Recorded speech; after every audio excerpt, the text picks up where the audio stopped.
as we're up to the start now for a very exciting race in the Princess Grace Challenge Cup. It's the Australian National University Boat Club and Huon Rowing Club from Australia up against Cambridge Boat Club and Craftsbury Green Racing Project from the United States of America. And we saw the ANU Boat Club and Huon Rowing Club take a strong win in yesterday afternoon's round. A little bit of a steering issue here from the crew from the United States. They're about to get a white flag here from the umpire. It looks like Gwyn Batten. They're steering the crew back onto their station. But yeah, we've seen that a little bit this morning. The wind must be just catching people out a little bit off the start there, but it's, you know, it is challenging when you're trying to put that much power down, get out from your opponents, and keep the boat moving dead straight. But that's a good start there from the American crew there. Looking like they've just taken an early lead over the Australians on the far left of your screen. And that Australian crew racing into a headwind is what we would class a lightweight crew versus an open weight crew in this event here. So always a challenge when you're matched up like that into a slight headwind. But let's see how the Australians can hang on to them. Yeah, strong crew. Two of the athletes from the Australian National University Rowing Club or Boat Club in Canberra, Sophie Gerapetridis and Alexandra Moylan. Oh, wow. A little bit of a crab. I'm not even sure what happened there to the crew from the United States of America.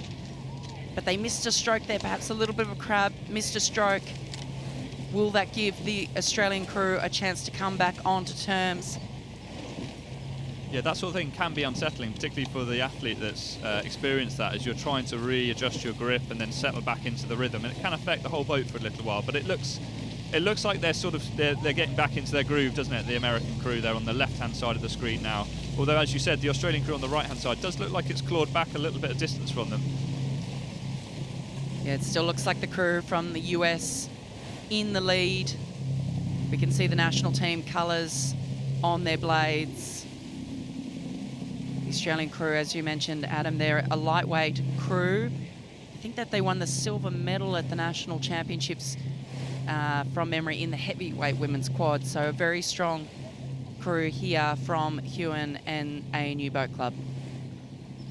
And Sarah, tell me, so the ACT Academy, is that like a talent ID program that Alexandra Moylan is part of, or was identified through? Yeah, so the way that it works is we have our two national training centres, and in each of the states in Australia there's a state institute or academy. So the ANU Boat Club is in the Australian Capital Territory, and the ACT Academy of Sport is the local Academy of Sport. So it's where the development athletes are based, the pathway athletes who are hoping to progress on to the national team.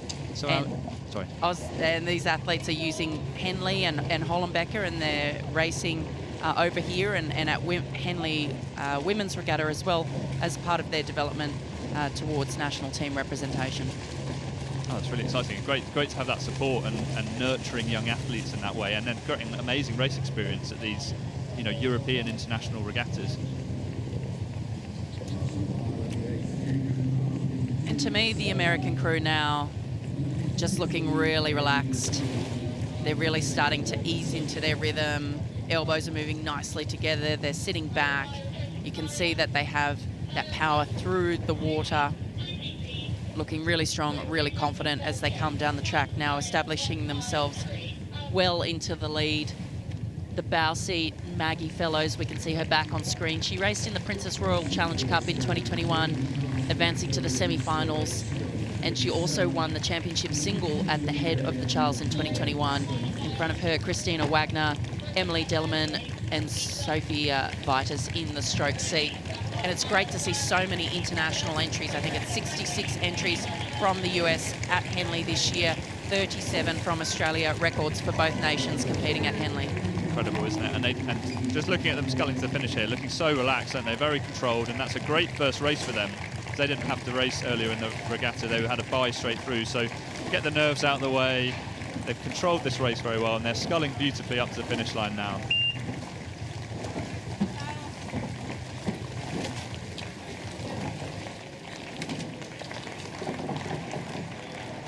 And coming across the line, it is the crew from Australia, ANU Boat Club and Huon Rowing Club from Australia, defeated by